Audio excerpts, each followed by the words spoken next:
नई सरकार बनने पर भाजपा ने फरीदाबाद को तोहफे में 2 मंत्री दिए हैं। अब केंद्रीय राज्य मंत्री कृष्णपाल गुर्जर को मिलाकर फरीदाबाद जिले की बात करें तो 3 मंत्री हैं, और फरीदाबाद लोकसभा क्षेत्र की बात करें तो 4 मंत्री जो है फरीदाबाद लोकसभा क्षेत्र में है, केंद्रीय राज्य मंत्री कृष्णपाल गुर्जर को मिलाकर। और उद्योग जगत इससे काफी उत्साहित नजर आ रहा है। हमारे साथ फरीदाबाद इंडस्ट्रीज एसोसिएशन के प्रेसिडेंट वीरभान शर्मा जी है, और आशा भरी नजरों से जो है नई सरकार की ओर उद्योगपति देख रहे हैं। आइए उनसे बात करते हैं कि क्या उम्मीदें हैं और क्या लगता है उन्हें कि नई सरकार उद्योगों के हित में किस तरह से काम करेगी। बहुत बहुत स्वागत है वीरभान जी। वीरभान जी, फरीदाबाद संसदीय क्षेत्र में 1/4 सरकार में प्रतिनिधित्व फरीदाबाद लोकसभा का है। क्या समझते हैं बतौर उद्योगपति कितना लाभ इससे होगा? देखिए पूजा जी, सबसे पहले तो हमारे सभी मंत्री भाइयों को बहुत बहुत बधाई। हालांकि ये उम्मीद लगाकर बैठे थे, जैसे हमारे विपुल गोयल जी हैं, वो पहले उद्योग मंत्री रहे हैं और जिस तरीके से उन्होंने अपने कार्यकाल में हमारा उद्योगों का काम किया है, खासकर क्योंकि मैं आईएमटी को रिप्रेजेंट करता हूँ, तो वो ऐसा काम था कि कोई सोच भी नहीं सकता। वैसे तो क्योंकि जब आईएमटी शुरू हुआ तो करीब 150 प्लॉट रिज्यूम हुए थे, थोड़ा सा माहौल अच्छा नहीं था। और नेचुरल बात है, जब कोई इंडस्ट्रियल एरिया डेवलप होता है तो वो जंगल ही होता है।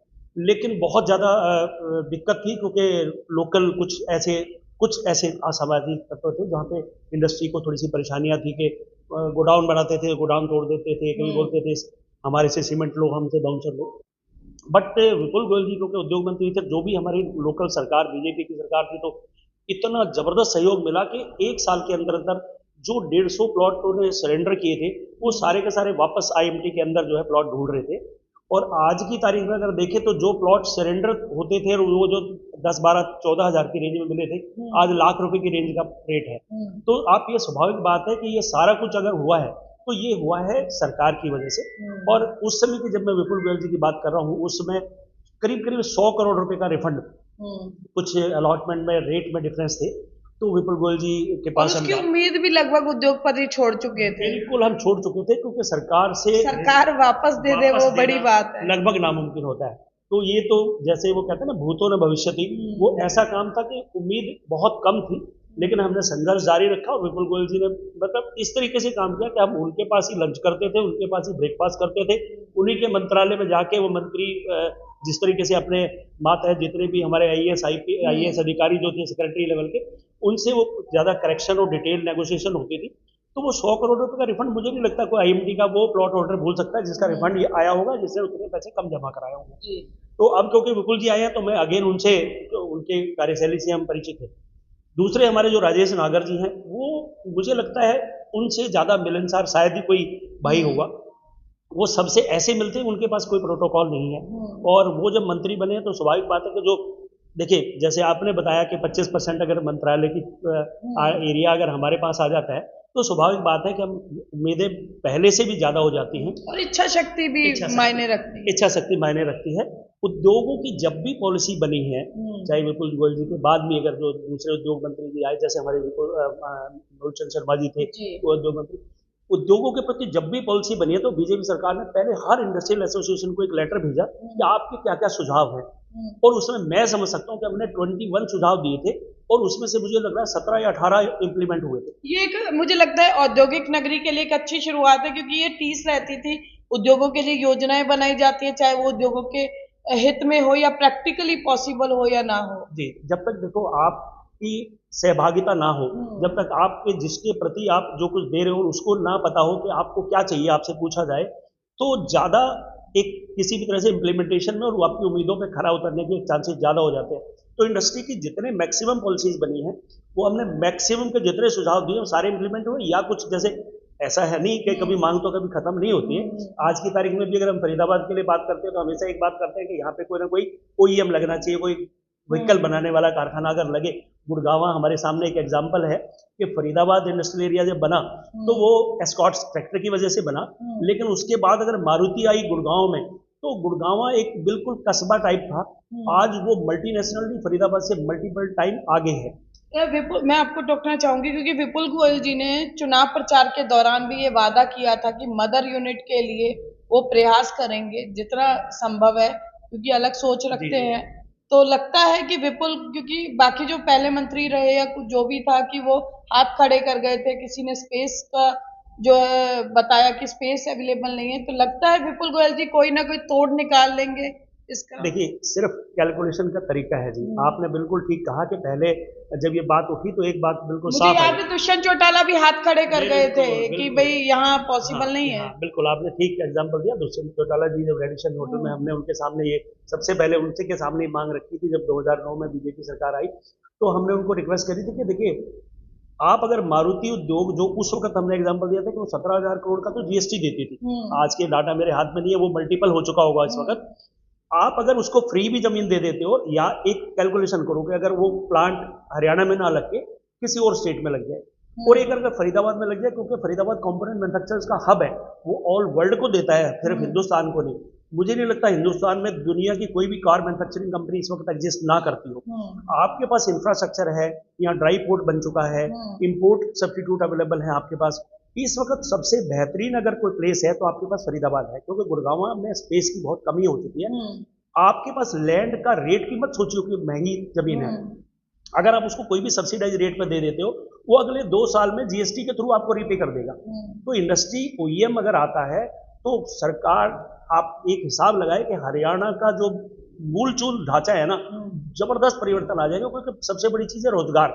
यहाँ पे तो बंदे उतने नहीं रहेंगे जितने रोजगार की रिक्वायरमेंट है। जैसे आईएमटी खरखोदा बना है, यहाँ पे अगर एक मदर यूनिट आ जाता है तो बहुत बड़ी रिक्वायरमेंट है, क्योंकि माहौल सबसे बेहतरीन यहाँ पे है। वीरवान जी, जैसे मदर यूनिट को लेकर कई बार अड़चनों की बात करते हैं जब सरकारी स्तर पर जाते हैं, लेकिन मुझे ऐसा लगता है जब भी औद्योगिक संगठनों के प्रतिनिधियों से, वरिष्ठ उद्योगपतियों से जो धुरी कहे जाते हैं, जब फरीदाबाद औद्योगिक नगरी की उनसे बात होती है, तो उनके पास तो बड़े डायनामिक सुझाव होते हैं जो धरातल पर मदर यूनिट लाने के लिए अगर उनको इम्प्लीमेंट किया जाए तो आपको लगता है उस दिशा में भी काम होना चाहिए कि समस्या आपकी है और समाधान भी आपके पास है, लेकिन उस समाधान को सुनने के लिए सरकार अगर उचित कान दे, जो उसको स्वीकार करे, तो शायद ये सपना फरीदाबाद का पूरा हो सके उद्योगों का।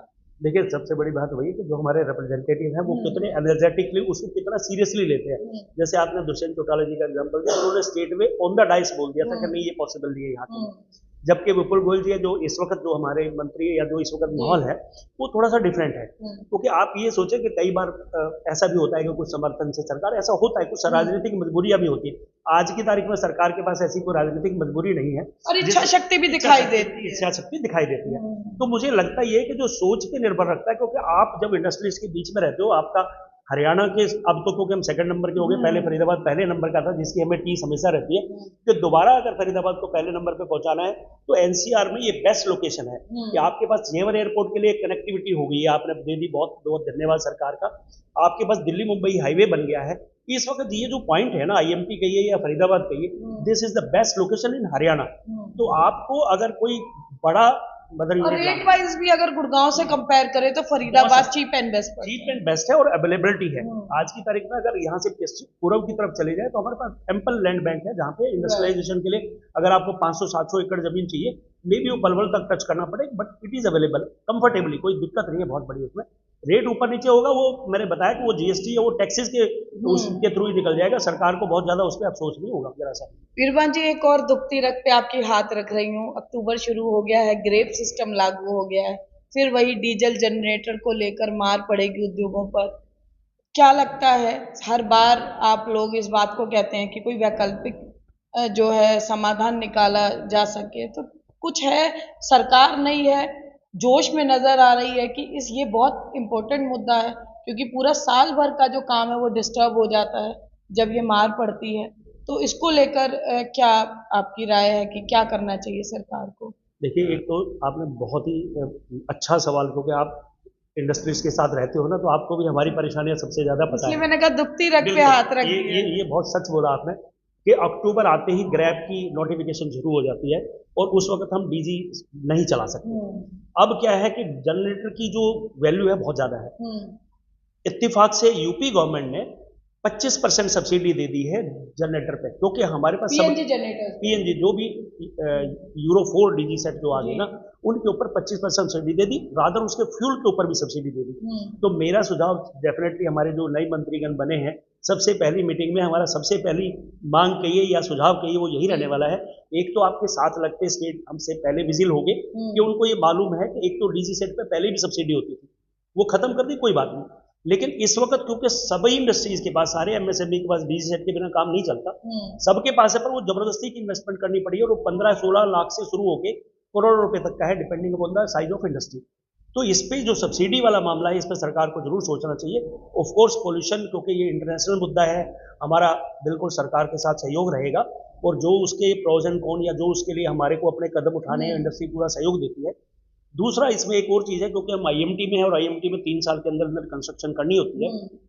हमने HSIDC को पीछे इलेक्शन से पहले माननीय वी उमाशंकर जी जो चीफ सेक्रेटरी टू सीएम होते थे, उनको एक चिट्ठी भी लिख के दे के आए थे कि आप ये जो ग्रैप लगता है उस ग्रैप के पीरियड का कंस्ट्रक्शन को, क्योंकि आप ये सोचिए कि अक्टूबर से लेके और मार्च तक ये रहने वाला है, लगभग 6 महीने कंस्ट्रक्शन बंद हो जाती है।